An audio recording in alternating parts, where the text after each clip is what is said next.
chào, đây là video flash review với chiếc Hyundai Kona Turbo ông vua sức mạnh ở phân khúc trong năm 2018. Và cho tới giờ vẫn vậy, nó là chiếc xe mạnh nhất phân khúc crossover hạng B. Và thời điểm ra mắt thì mẫu xe này nó có rất nhiều sức cạnh tranh khi mà các đối thủ thì tương đối là nhạt nhòa. Tuy nhiên thì bây giờ chúng ta có chiếc Kia Seltos, một mẫu xe cùng tập đoàn nhưng nó hấp dẫn hơn rất nhiều.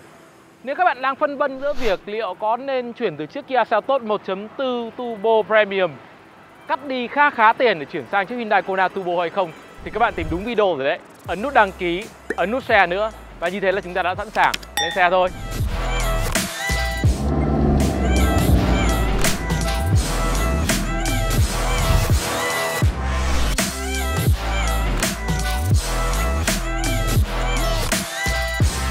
Nhắc tới chiếc Hyundai Kona Turbo thì điểm đầu tiên mà người ta sẽ nhắc tới sẽ là động cơ. Và chắc chắn rồi, nó vẫn là động cơ mạnh, dữ, chạy thú vị nhất phân khúc. Ngay cả khi mà các bạn có người anh em cùng tập đoàn chiếc Kia Seltos với động cơ 1.4 Turbo, đây vẫn là động cơ mà tôi ưa thích nhất. Các bạn sẽ không cần phải làm gì quá nhiều, bước lên xe hơi chớm đạp thôi các bạn sẽ nhận ra ngay được uy lực của khối động cơ này. Và trong tiếng Anh có một cái từ mà tôi đặc biệt ưa thích, đó là từ Empower, với cái phần im ở đầu nó xuất phát từ tiếng Pháp en, mang nghĩa là ở trong, đi vào, trong lúc. Tức là sao? Các bạn chạm vào bàn đạp chân ga của chiếc Hyundai Kona Turbo, các bạn biết rằng mình đã nhúng tay vào quyền lực. Các bạn có một chiếc xe nó rất uy lực, và sự uy lực đấy nó nằm ở trong tầm kiểm soát của mình muốn dùng lúc nào cũng được. Và mức độ Empower thì nó còn nằm ở phần hộp số tự động 7 cấp DCT nữa. Các bạn có những cái cấp chuyển số mà nó nhanh tuất như xe sang. Các bạn nhìn vào phần vòng tua của máy, nhìn thấy cái cách nó nhảy là các bạn sẽ cảm thấy hài lòng ngay.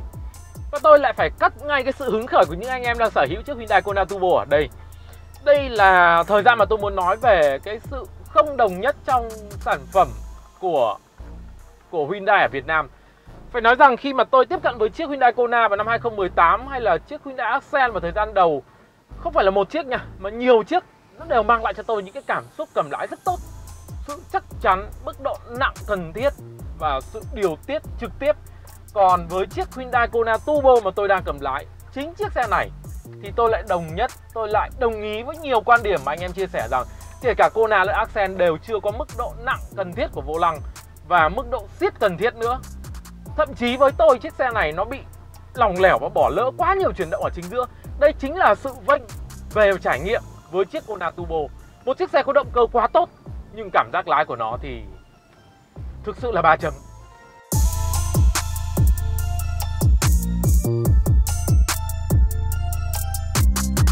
Thực sự là rất khó hiểu, và tôi chỉ có thể giải thích là sản phẩm có giai đoạn đầu và có giai đoạn sau, tức là nó không đồng nhất. Còn chúng ta sẽ phải quay lại với khối động cơ thôi. Đấy vẫn là điểm khiến cho tôi cảm thấy vô cùng thích thú với chiếc Kona Turbo. Với phiên bản Kona 2.0 cũng vậy, các bạn sẽ có một khối động cơ mà nó thực sự là rất mượt, rất êm so với mặt bằng xe phổ thông. Và nói như vậy thì không có nghĩa là nó không có tiếng ồn. Với chiếc Kona Turbo, các bạn đạp lên khoảng 2.000 vòng một phút, các bạn sẽ nghe thấy tiếng ồn vọng vào đủ để nhận thức được. Nhưng nó không phải là cái kiểu thô ráp, không phải là cái kiểu hoàn toàn không có phần giảm âm. Các bạn sẽ nghe được tiếng ồn đấy theo một cái kiểu rất là hài lòng, tức là tiếng nó tròn, nó dễ chịu. Các bạn cảm nhận được uy lực của động cơ. Đó là điểm mà tôi muốn khen ngợi. Và nói về sức mạnh thì đây là một chiếc xe hiếm hoi ở trong phân khúc trên 600 triệu bây giờ.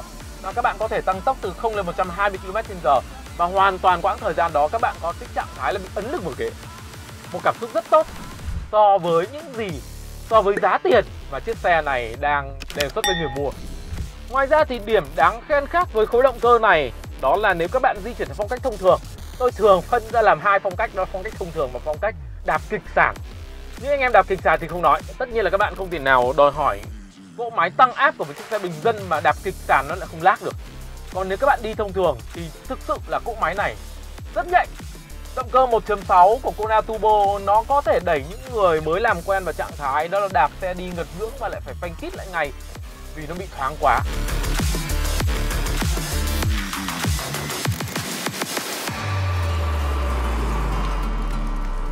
Phối hợp với khối động cơ 1.6 tăng áp rất thú vị này thì là hộp số tự động 7 cấp ly hợp kép.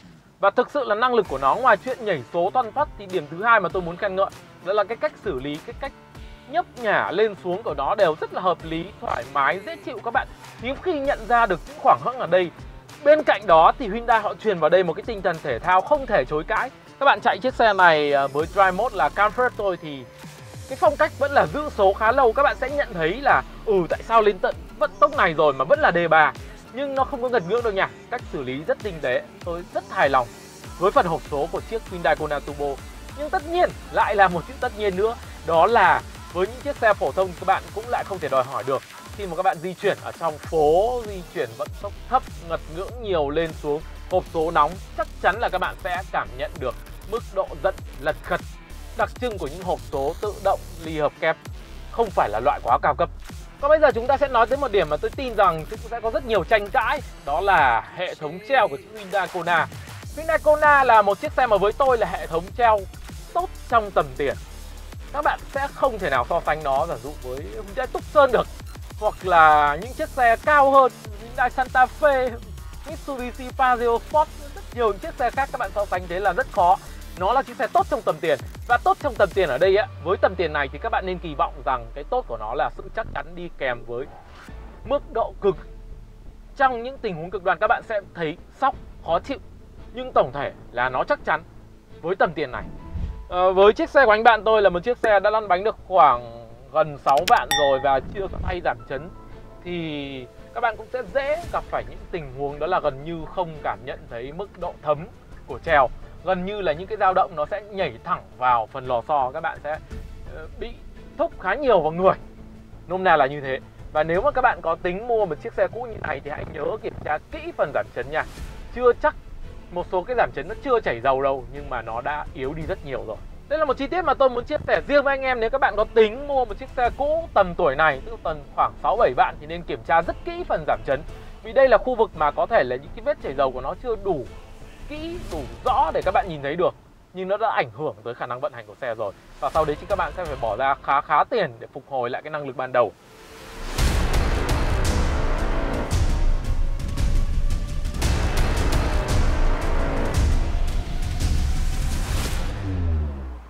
Nói nhiều tới phần ưu điểm rồi, bây giờ chúng ta sẽ dành thời gian để nói về nhược điểm của nội ngoại thất trước. Đây là một chiếc xe rõ ràng là có thiết kế nghiêng vào một chiếc hatchback nhiều hơn là SUV, và như thế thì khi đặt cạnh chiếc xe ô tô ấy, nó bị thiệt thòi khá nhiều. Vì người Việt Nam đặc biệt thích những chiếc xe to cao hầm hố, và đâu đó thì trong tâm trí người Việt Nam nói chung, người ta luôn luôn định hình rằng những chiếc xe càng to thì nó càng đắt tiền. Điểm thứ hai là về mặt kích thước thì rõ ràng là từ thời điểm ra mắt, chiếc Hyundai Kona đã không phải là một chiếc xe to con rồi, và bây giờ thì nó càng bị thiệt thòi hơn khi có những đối thủ cực kỳ to con xuất hiện, Kia Seltos hay MG ZS.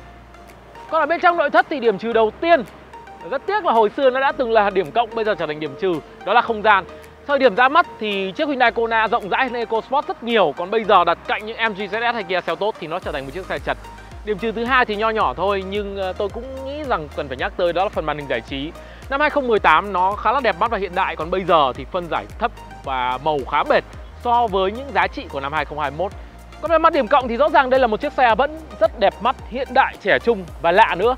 Vào năm 2018 người ta cho rằng đây là một thiết kế sẽ không bền dáng, nhưng các bạn rõ ràng là thấy sau 3 năm thì nó vẫn đẹp đấy thôi.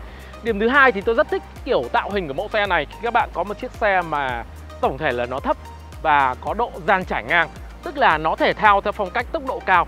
Nhìn nó rất hợp với phong cách chạy tốc độ cao so sánh với chiếc Kia Seltos.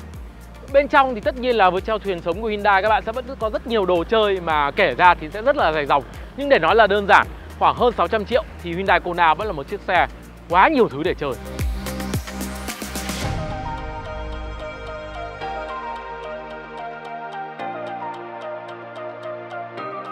Để tổng kết rất nhanh mua Hyundai Kona và đặc biệt là bản Turbo ở thời điểm năm 2021 thì với tôi có 2 điểm cộng cực kỳ lớn.